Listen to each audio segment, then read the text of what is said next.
Have you ever felt that strange sensation that something doesn't add up? Like there's an invisible layer of reality you can almost touch, but never quite reach? What if I told you that everything around you, from churches to skyscrapers, from moments of spiritual ecstasy to collective tragedies, was carefully designed not for your evolution, but for your exploitation? I'm not talking about conspiracy theories.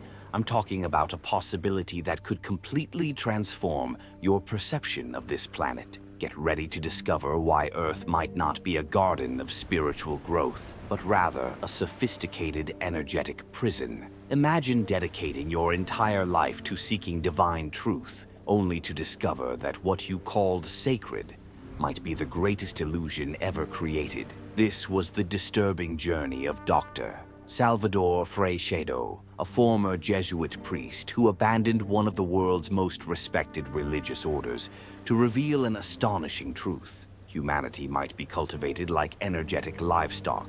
Freixedo wasn't a rebel without cause. He was a scholar trained in the most rigorous foundations of theology, but during decades of spiritual work, something began to deeply trouble his analytical mind. Why did the same tragedies repeat throughout history? Why were spiritual visions so contradictory? Why did miracles share such similar characteristics with abduction reports? The answer he discovered was devastating. There exists a hidden system that feeds on human emotional energy, and we've been unknowingly participating in it for millennia. According to Freixedo, just as we domesticate cattle for meat and milk, these non-human intelligences have domesticated our consciousness. The difference? Their fences aren't made of wood or steel. They're made of ideas, fears, beliefs, and guilt. The system operates with such perfection that most of us don't even realize we're being used. But here's where things get even stranger. When Freixedo investigated ancient texts, mythologies, and modern reports of unexplained phenomena, he found clear patterns. Gods demanding sacrifice, promises of heaven conditioned on earthly suffering, and recurring presence of celestial entities with behavior more like parasites than benefactors. He began to see these deities not as creations of divine love, but as agents of continuous emotional energy harvesting, especially fear, pain, submission, and euphoria. Imagine discovering that the gods we learn to worship might never have been gods at all, and that the forces inspiring our most sacred rituals, our cries for help, and our most sincere prayers might just be hungry observers harvesting everything generated in the extremes of human emotion. Salvador Freixedo tore through the veil of religious reverence to present a reality as disturbing as it is liberating. There are non-human intelligences operating behind the scenes of human history, and most frightening of all, they don't want our salvation. They want our fuel. These entities don't need to attack us directly or appear in flying saucers or nightmares. They operate as highly sophisticated emotional parasites, completely camouflaged in the invisible. According to Freixedo, they don't belong to a single spiritual or physical plane, but transit between dimensions. They don't dominate us with brute force, but with subtlety, controlling ideas, symbols, and archetypes. They understand our emotions with more depth than we do ourselves, and use this as a master key to access what's most valuable: our attention, our faith, and especially our emotional energy. But here's the twist. The greatest trick of these intelligences was making us believe they are divine, that they are light, that they are love. They don't want temples, they want belief systems. They don't ask for followers, they just need participants.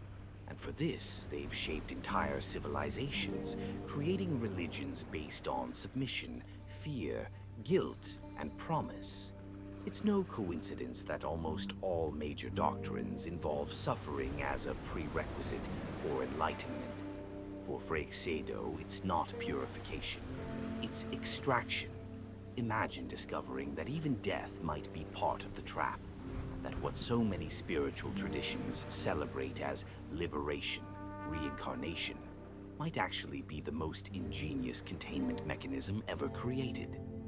Salvador Freixedo didn't see the wheel of life as a blessing, but as a hypnotic cycle that prevents the soul from escaping the spiritual farm. The promise of starting over, of evolving, of trying again might seem sacred, but what if it's just a way to keep us inside the same cage? According to Freixedo, the cycle of death and rebirth doesn't occur by choice or learning, but by manipulation.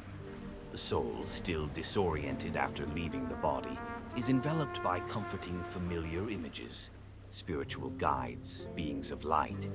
But who are these presences? What if they're part of the same system that harvests our emotions in life? The question he poses is brutal. How would you know the difference between a true guide and a manipulator if they've always been with you, from your dreams to your prayers? The concept of the false tunnel of light has gained strength among various researchers of near-death experiences.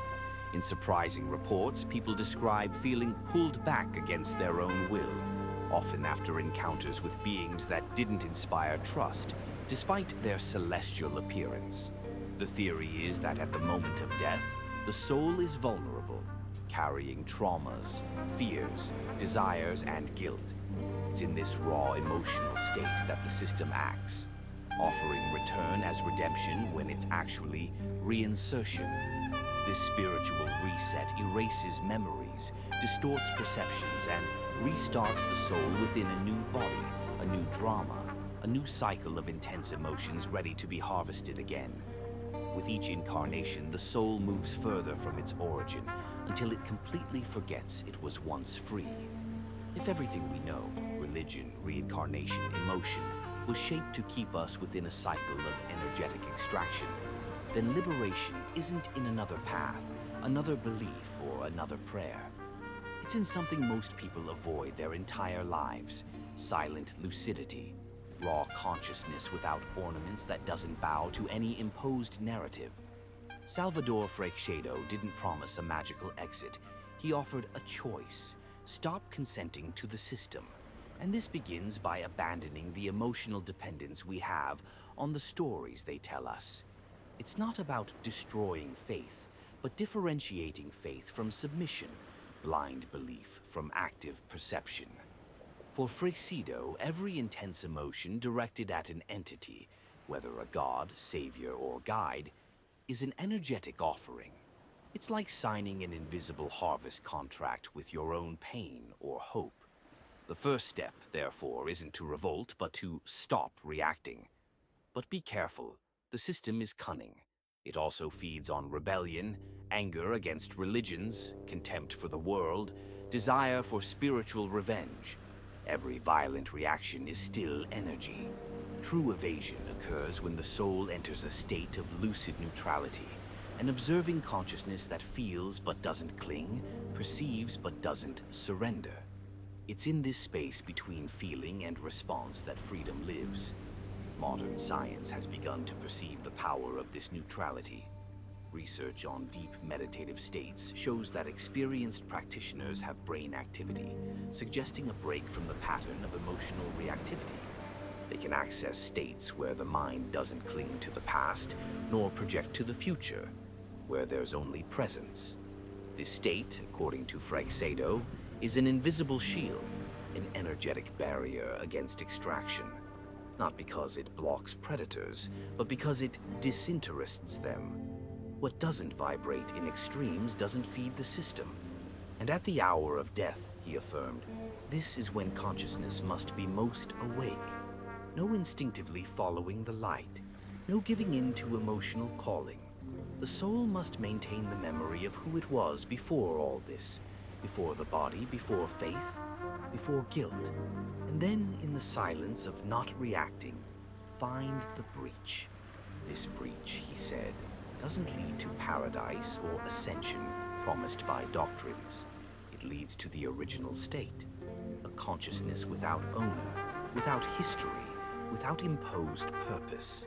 It's not glorious, it's not heroic. It's simple, untouchable, inaccessible to those who hunt. It's you for the first time outside the herd. Can you imagine an existence where there's nothing more to believe, nothing to fear, nothing to seek? Would you endure the absolute silence of freedom, or would you run back to the comfort of the harvest? What if everything we were taught to venerate, seek, and fear is exactly what keeps us trapped? If even light, hope, and guides are just masks of a system much older than any sacred book, any dogma or tradition? This theory might seem extreme, perhaps even unbearable to a mind shaped from birth to accept comfortable stories. But there's liberating power in contemplating the unthinkable, because if even death can be a trick, then maybe life as we know it also needs to be deprogrammed, line by line. Salvador Freixedo didn't offer us comforting promises. He gave us something much rarer, the chance to consciously choose whether we'll continue feeding the system or finally interrupt the flow. But this choice doesn't happen in temples, retreats, or dogmas. It happens in the space between one thought and another. In the moment you stop reacting, stop believing out of fear, and stop seeking out of desperation. There, in that point of quietude between what you feel and what the system expects to harvest, lies the embryo of your true freedom. So stop, silence, feel, and refuse.